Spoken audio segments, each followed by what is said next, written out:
Congressman Pocan, thank you so much for being on RASHKIN Report. My first question is, what is your takeaway from the Mueller report? What do you feel can be done with this? What information did you take away from this? Was this anything new to you? Yeah, well, I think there's two parts to the Mueller report. Part of it was about the Russian government involvement in the U.S. elections, which shouldn't happen. No country shouldn't get involved in another country's elections. And the other part was about 10 different ways in which there could have been obstruction by the president and his administration in trying to get the report done. So I think now that's the part that's in Congress's jurisdiction. So we're going to start having witnesses come before committees, and then we'll hopefully get more information for the American people. So then, therefore, you see that, is this moving towards impeachment, or do you see that this is a way to prolong kind of a death by 1,000 cuts where maybe impeachment, what are your takes on that? Yeah, I think, a lot of it is, Mr. Mueller specifically said Congress had to look at 10 different areas where there could have been obstruction. And what's really important is that we hear from Mr. Mueller, but also some of the key witnesses that were mentioned there to see if there was anything, because it's a constitutional requirement for us to do something if the president did in any way violate the law. And 10 areas have been laid out saying, I can't tell you, but Congress has to make this determination. They couldn't say the president didn't do anything, but they also couldn't say the president did do anything, and they're leaving that to Congress. So that's our next step, is to not necessarily move to impeachment, but to get witnesses in to find out exactly what the president did. And if he did something that's impeachable, then that could be bringing impeachment forward. So, therefore, do you feel then that Mueller investigation report is beginning of the process or part of the process, and now Congress really needs to continue investigative role? Yeah, I think it did much of the investigative work that needed to happen, but now there's some fine-tuning of drilling down on certain areas with certain witnesses. And also you have to remember the president didn't actually testify and answer questions. He answered some via writing, but most of them he said, I don't remember, or he ignored some areas. So we really have to fill in some of the blanks, and that's why we'll bring in witnesses to fill in the blanks. How long do you think a process like that I could really take? don't know. It'll depend how much they're willing to cooperate or not. If we do a subpoena and a witness is supposed to come, that'll make things go quicker. If we do a subpoena, the president doesn't allow someone to come, even though he said the report exonerated him, well, then we may think the president's not telling the truth, and we have to dig even deeper. Okay. At what point do you feel relations with Russia could improve? Yeah, I mean, I think, one, we can't have anyone hacking into the other person's elections, right? Pure, simple, get rid of that, and that already would be a good start.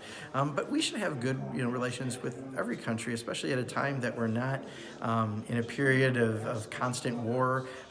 We have areas flare up around the globe, and often the Chinese and the Russians and the U.S. might take different places, and that could cause some friction. But in general, we all benefit as a global society when we're not in conflict. And I think countries can have different approaches and different political systems and still work together. Do you feel that that is possible with current leadership in Russia, with Mr. Putin being in charge? Do you feel that American government and Congress can say, you know what, we believe you will not be involved in elections anymore? Yeah, I mean, I'm not going to make a statement about what I think about Mr. Putin as far as how the Russians should act, just as I don't think they should in the United States. But I would say it looks like a lot of the action around interfering in the elections was directed from the very top in Russia, and I would recommend that stop. That would certainly improve relations, and we should have good relations, period.